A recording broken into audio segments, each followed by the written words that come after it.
We've had an open border for the last 4 years. We have had de facto amnesty, as you yourself just said, for the last 15 plus years. It has been a disaster. People have died because of it. Wages are lower because of it. Our streets are in chaos because of it. And now you and the Democrat Party just say more of the same, more of the same. Let's double down. I would just say to you, I think that's insanity. I think it's total insanity. A heated exchange unfolded during a Senate hearing on immigration, as Missouri Senator Josh Hawley challenged immigration policy expert Aaron Reichlin-Melnick over border enforcement and deportation. Senator Hawley questioned why enforcing immigration laws has become controversial, arguing that public safety should be a top priority. He cited several violent incidents in Missouri. Let me just ask you, Mr. Reichlin-Melnick, I mean, is it really such a bad idea to deport people like the criminal who killed this young man? This is Travis Wolf. He was 12 years old when he was killed. He was mowed down, and I do mean mowed down, in a car by an illegal immigrant, 12 years of age, walking along a sidewalk in my state of Missouri, mowed down by an illegal immigrant who I think also had a prior criminal record. Is it such a bad idea to deport the person who killed him? Any person who commits a heinous crime should suffer the consequences under the law. Good. What about Officer David Lee? Officer David Lee was killed in Missouri just a few months ago by another illegal immigrant, once again in a car, who used it as a lethal weapon to ram him and kill him. Is it so wrong, such a bad idea to deport the illegal immigrant who killed this good man? Again, any person who commits an awful act should face the full force of the law. We've had multiple stabbings in the state of Missouri at laundromats in O'Fallon, Missouri, where innocent civilians were going to do their laundry of an evening and were attacked with knives, slashed, bled, stomped upon. Should the illegals who did that, should they not be deported? No, as I said, if you commit an offense, you should face consequences. But the overwhelming majority of the 13 million people here today We've had officers assaulted in Kansas City on the other side of the state who have been assaulted by illegal immigrants. One officer required over 100 stitches to the head, a police officer, earlier this year. Should the illegal immigrant who did that not be deported?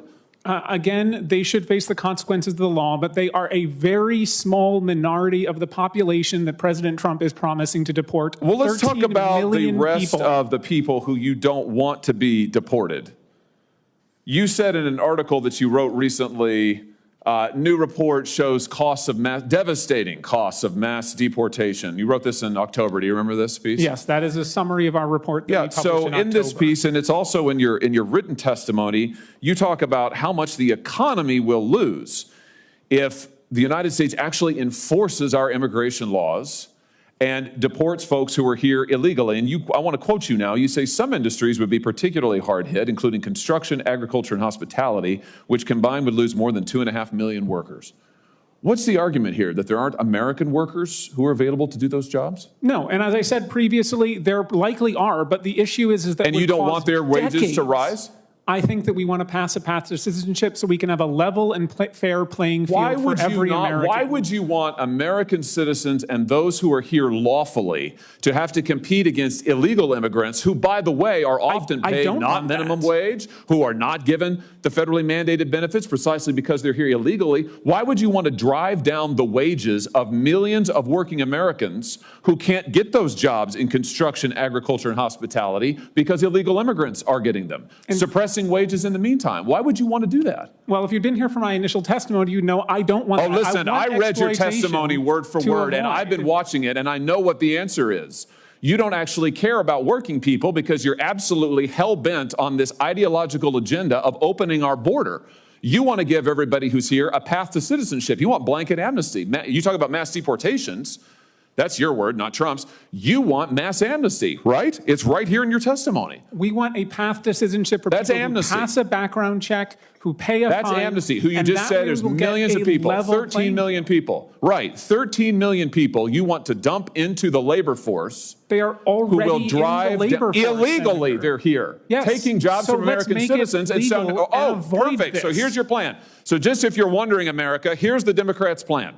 Take the 13 million plus illegals who are here, taking jobs from Americans, taking wages down, taking health care benefits, and bring them here legally so that they can continue to drive down wages, flood the labor force, and suppress all Senator of the Hawley, they above. can't flood the labor force if they're already part of the labor force, which is They the are economic flooding the issue labor today. force now. That's what's happening now. Why do The you think majority wages have been here for flatlined? over 15 years. Many millions have been And here what has since the happened to Reagan working class administration. wages in that time, Mr. Reichlin-Melnick? Working class they gone wages up? are currently going up. Yes, Oh, really? They've have gone up over the last year. 15 years? Over the They're last up? 15 years, I will have to consult the economists on that matter. Yeah, they're down, way down. What world do you live in? Listen, Senator Hawley, they here's are the all- deal. The Are you American familiar with people the phrase, just voted. "Don't The American cut off your people nose to just spite your voted. face"? Well, you know what? It's my time, not yours. So you're here to answer my questions, not to offer a soliloquy. And let me just end with this. The American people just got a good look at your economic program, and they voted against it. We've had an open border for the last 4 years. We have had de facto amnesty, as you yourself just said, for the last 15 plus years. It has been a disaster. People have died because of it. Wages are lower because of it. Our streets are in chaos because of it. And now you and the Democrat Party just say more of the same, more of the same. Let's double down. I would just say to you, I think that's insanity. I think it's total insanity, and the American people do too. Senator Hawley, we have a choice. We can either hurt the economy or help the economy. And if we want to deport 13 million It hurts the people- economy to give Hurt the American economy. workers jobs? including the death of a 12-year-old boy and the killing of a police officer, both allegedly involving undocumented immigrants. Hawley pressed Reichlin-Melnick on whether individuals who commit serious crimes should be deported. The policy expert agreed that anyone who commits violent offenses should face the full force of the law. However, the debate quickly shifted to broader immigration policy. Reichlin-Melnick emphasized that violent offenders represent only a small portion of undocumented immigrants and warned against policies that target the entire population. The discussion intensified when Hawley referenced a report warning about the economic impact of mass deportations. According to the report, industries like agriculture, construction, and hospitality could lose millions of workers if undocumented immigrants were removed. Reichlin-Melnick argued that deporting large numbers of workers could harm the U.S. economy, while also advocating for a pathway to citizenship for those already living and working in the country. But Hawley strongly disagreed. He claimed that such policies would suppress wages and reduce job opportunities for American workers, accusing supporters of immigration reform of prioritizing ideology over citizens' economic interests. The senator concluded by saying voters have already rejected these policies, calling the current approach to immigration a disaster and warning against expanding it further. The hearing highlighted a deep divide in Washington, between those pushing for stricter enforcement and those advocating for immigration reform and economic considerations.